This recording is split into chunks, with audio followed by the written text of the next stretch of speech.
It's GCNdex, and this is the ultimate off-roading adventure.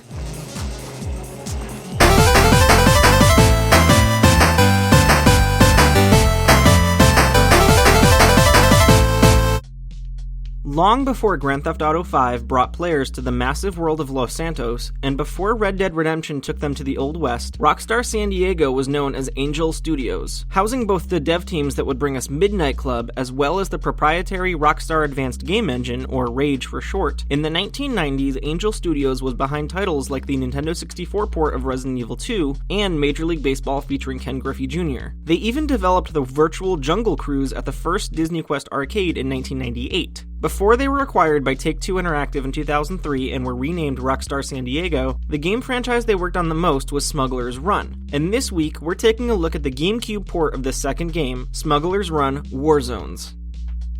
Warzones follows in the footsteps of the first title as a massive world filled with contraband and police, tasking players to step into the shoes of a smuggler who needs to move packages behind enemy lines in territories such as Russia, Georgia, Vietnam, North America, and Eastern Europe. Starting with just a dune buggy, as you complete missions, more vehicles will be unlocked, including ATVs, trucks, grenadiers, and eventually a hoverbike. Mission objectives might require delivering contraband to drop points or warehouses, following enemy vehicles at night, racing against enemies to obtain the contraband, reaching checkpoints while avoiding police, or unload decoy packages onto enemy vehicles.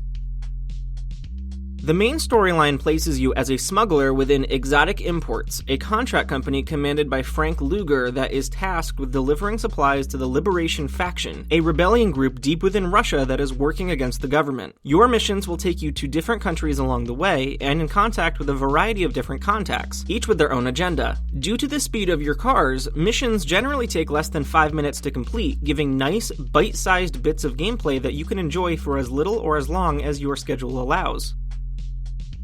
The big draw of Warzones is, well, the draw size. It's the sheer size of the map, and not only that, but the amount of terrain diversity within the maps themselves is impressive. Speeding over mountains and using them as your own personal ramp is great, and made all the more satisfying when you end up soaring over a well-timed train, landing within the checkpoint boundaries at the last second. Each vehicle has its own handling pros and cons, which helps to limit the frustration. If you're having a tough time with a mission route, change your vehicle. Maybe the Baja truck will handle those corners a bit better than the Sahara Special SUV. There's no combat to deal with other than slamming into your opponents, which helps keep the complexity of the game to a bare minimum, allowing the devs to make the environment as fun as possible, and allowing you to focus on the job you signed up for, smuggling. Eventually, you will unlock different countermeasures, which are offensive abilities that are reminiscent of more traditional racing games, comprising of items such as a repel sphere, which pushes enemies away, oil slick, which makes them lose control, and even a vertical boost, which fires your vehicle straight into the air, giving you an edge over the enemy if you use it when going over a jump.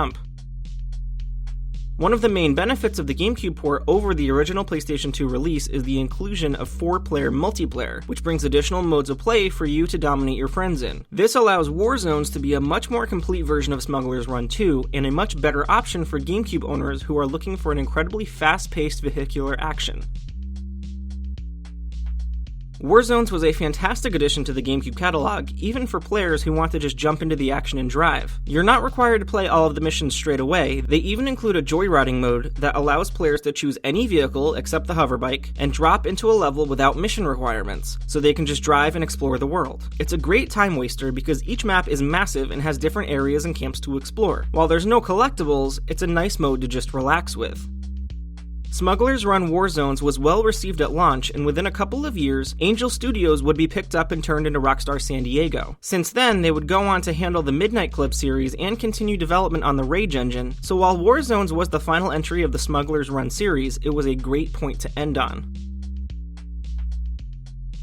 That is it for this week's episode of GCNdex. If you enjoy the videos every week, consider backing us on Patreon. Even $1 a month will do a lot to support the project and help improve the experience. It's entirely up to you. Either way, please continue to show your support by subscribing, sharing, following along on Twitter at GCNdex and at GCNdex.com. Thank you so much for watching.